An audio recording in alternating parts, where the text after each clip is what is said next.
we should be doing everything we can within practical limits, but I think you've got to separate there, I think, and it's a crucial point. You don't back away from the agenda, but you do back away from targets which are unrealistic. And in a way, targets that are unrealistic only confuse the agenda. The government is looking to relax some of its net zero targets to help tackle the cost of living crisis. Miata Funbula, the new Energy Secretary, has told The Times that she won't stick rigidly to her predecessor Ed Miliband's pledge to almost eliminate fossil fuels from Britain's power supplies by 2030 if it risks higher household bills. The Times has also learned that ministers are planning to water down rules on electric car sales, which could mean that half the new cars sold at the end of the decade will still have petrol engines. Under current laws, only 20% can use fossil fuel by 2030. Well, I'm joined now by Graham Stringer, Labour MP for Blackley and Middleton South. Hello, Graham. Hi. And Brian Wilson, Labour Energy Minister under Tony Blair. Good evening, Brian. Good evening, Carol. Graham, let me start with you. What do you make of what we're hearing from the new Energy Minister? I think it's a good sign. Our energy policy has been expensive for the country, expensive for what we can call ordinary people in purchasing energy, and it does very little for the atmosphere. So I think it's welcome direction, but we need more of it. Basically, the energy policy doesn't do what it says on the tin.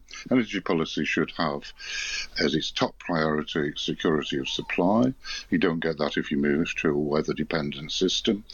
It should have low costs. You don't have low costs if you have to have two energy systems or backup for the weather-dependent system. And then it should do the best it can for the environment. Brian, what do you make of this? I mean, we're just about to have yet another heat wave, although I don't feel as though the last one was even over. I don't know if it's a bit cooler where you are. But is this really the right moment for the new government to be signalling that it doesn't think that climate change is as important, for example, as the cost of living crisis? I think it's absolutely the right moment to signal a change in policy, or to introduce flexibility into the policy. And the main reason for that, Carol, I mean, is that you just get rid of this false dichotomy between the climate change agenda and these short-term policies. That, you know, the idea that you're anti-net zero because you support a balanced energy policy has always been false. And it's this polarisation of the debate which has been so problematic. So there's absolutely no contradiction in saying that you maintain the objectives of net zero, and whether we're, you know, it's 90% by 2030 or 80% by 2050 on particular targets, I mean, is much less important than the direction of travel. So you maintain the direction of travel, but you also take a balanced view of other imperatives, which include affordability and also, absolutely, as Graham says, includes security of supply. Well, Graham, if we look at, for example, the targets for phasing out sales of non-electric cars, I mean, these interim targets have already been changed several times, haven't they? And isn't there a risk here that, I mean, if you go back a few years, the motor industry had a clear target in mind as to when it needed to stop selling new non-electric vehicles, and now all the interim goals for getting there seem to have been changed about 3 times. So presumably the manufacturers can now think, well, we don't need to worry about this. We can just carry on supplying whatever the customers want. Isn't that a good idea, to supply what customers want? Well, would it be better perhaps to offer more incentives for people to be switching to electric vehicles if that's what we want? I think the incentives are too high and they're a great cost to the exchequer. If you want to buy the top range electric vehicle car, you get nearly £4,000 subsidy. That money would be better being spent on insulation in some of our worst insulated houses, which are occupied by poor people. People who can buy that size of electric car are usually affluent, or they're getting tax concessions for fleets of cars in the commercial sector. I don't think that's very sensible. And beyond that, we are helping the car industry in China at the expense of our own industry, because it will just pull in more and more Chinese electrical vehicles. Well, let me ask you about that, Brian, because at the moment we have got this target that by 2030 the sale of fully petrol and diesel cars is due to be banned. If we're going to get anywhere near that, doesn't the government have to set various interim targets to get the switchover to happen? No, I think Graham's point here is absolutely right. That if you put everything into a silo and do not judge it against other priorities within government or indeed within the climate change agenda, then you get an imbalance, and you have to some extent factor in what people want to buy. And the signals have been strong enough in favour of electric vehicles.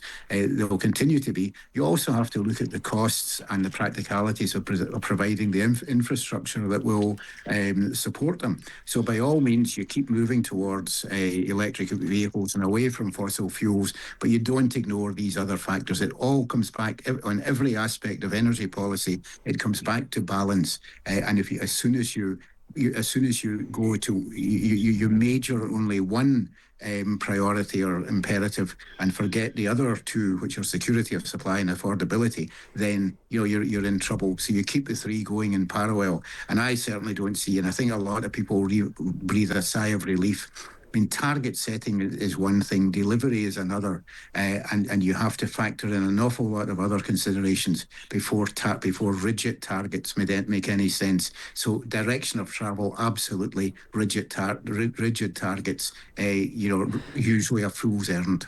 Well, Graham, the other big issue in all of this, of course, is our energy supplies.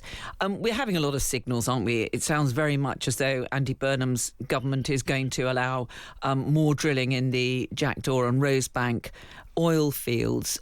Do you think it's right to do that, and do you think it should go further? I do think it's right, and I think it should go further. We're going to be using gas and oil in our energy system for some time in the future. It makes no sense to be bringing in gas and oil from Norway and Qatar and elsewhere in the world when we can, in the case of Norway, coming out of more or less the same gas fields as our drills in the North Sea. So there is a cost to the environment in shipping round gas and oil round the world, and there's certainly a cost to our economy in jobs if you close down the North Sea oil and gas rigs. So I think it certainly makes sense to get as much out as we possibly can. It won't affect the price of gas and oil very much because they're set at a world level, maybe a fraction at the end, but it will certainly help the economy. Look at Aberdeen. Aberdeen was a thriving city, and it's now nearly on its uppers. Well, what about the fact that, the timing of all this is pretty crucial, isn't it? I mean, if we ever needed a more vivid reminder of climate change, my goodness, we've had it in the last few weeks, and we're about to go into, as I was saying, yet another heat wave. We've seen the wildfires raging across Europe and across parts of the UK as well. We've got many parts of England in drought, severe water shortages. I mean, Brian, is this really the right moment for the new government to be signalling that it's backing away on these kinds of targets and on that whole net zero agenda? Isn't this the moment that we should be doing everything we possibly can to try to reduce climate change? Yeah, we should be doing everything we can within practical limits, but I think you've got to separate there. I think, and it's a crucial point. You don't back away from the agenda, but you do back away from targets which are unrealistic. And in a way, targets that are unrealistic only confuse the agenda. I mean, I'm 100% in favour of the net zero agenda. I'm in favour of a transition to renewables. When I was in government, I think I did my fair share to promote all of that. But you can never lose sight of the other practicalities which are involved. And if tomorrow, there was a major breakdown in the national grid, in the power supply, or if energy prices went through the roof, all you're doing is turning people against the net zero agenda. So you have to maintain, I keep coming back to it, the balanced energy policy. And of course, as the years have gone on since then, net zero has taken a much higher place on the agenda, and quite rightly too. But it doesn't mean that that there's some holy grail that say things happen in 2029 instead of 2031, or 2048 instead of 2052. These are the details of the policies. It's the direction of travel that matters. Yeah, I mean, Miata Funbula has told the Times, my job is to keep people with us, and the way that I do that is to say to people, we're doing the hard trade-offs to make sure that we're doing this transition in a way that still delivers affordability. But if you are going to take people with you, we've got a new government. Graham, shouldn't they be setting the lead on all of this, as Ed Miliband was when he was in that job, explaining to people that in the long term, for example, cleaner, greener energy supplies make sense because we're going to be less dependent on oil and gas from overseas? I agree with Brian. If you're going to follow this agenda, then you have to do it at the right pace. Ed thought he was getting plaudits for going very, very quickly. And there is a real cost to going very quickly because you're having to pay, for instance, for contracts for difference, which sets the price of energy provided from the North Sea. You're agreeing to pay a price for energy provided by these wind farms for a long time in the future. So there's a large subsidy, and rushing to do it too quickly is got a cost in itself. And you have to, whatever your view on climate change and global warming is, you have to look at the overall context. What this country does in reducing the amount of carbon dioxide is relatively trivial. Since the whole agenda started in Kyoto, some 30 years ago nearly, the amount of carbon dioxide in the atmosphere has increased. It's increased because we've got this ridiculous position of recognizing the second largest economy in the world, China, as a developing economy. So they're pumping out more and more carbon dioxide. Well, they are also moving to... China is also moving to far greener energy supplies. It's also a big supplier of a lot of the green technology. Brian, I just wanted to ask you finally about the fact that this is a real political football, isn't it? And isn't the danger here that Labour is seen to be pandering to the Reform UK agenda, which is to talk about stupid net zero and say we're going to scrap all of the targets? I mean, that is 100% wrong. I would distance myself as far as any human being could from the reform agenda, the Trump agenda, or any of these agendas.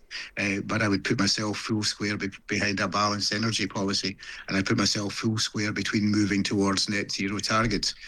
But we mustn't. Labour mustn't allow itself, as I think Ed Miliband was in danger of doing, what is polarising the debate between these two extremes.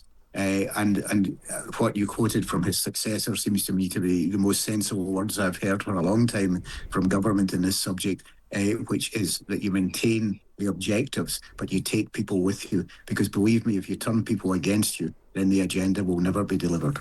Brian Wilson, former Labour Energy Minister, and Graham Stringer, Labour MP for, forgive me, Blakely and Middleton South, I'm told. Right. I must pronounce it. Thank you both.